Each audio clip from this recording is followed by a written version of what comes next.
Welcome back everyone. In this video, I'll show you how to turn off call recording on your iPhone running iOS 18.1. So if you want to turn off the feature call recording on your iPhone, then let me show you how to do this. So first you want to go to settings. Next you want to scroll all the way down until you see apps.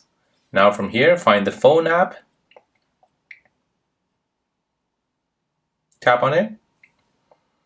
Now from here, you want to scroll down until you see call recording. Tap on this and then go ahead and toggle the switch to the left hand side.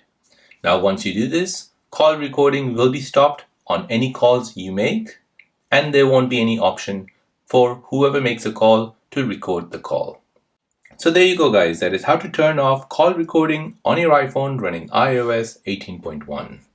Now, if you're new on the channel and you want to find out more about your iPhone, your Android phone, or any other social media apps, then don't forget to subscribe to this channel.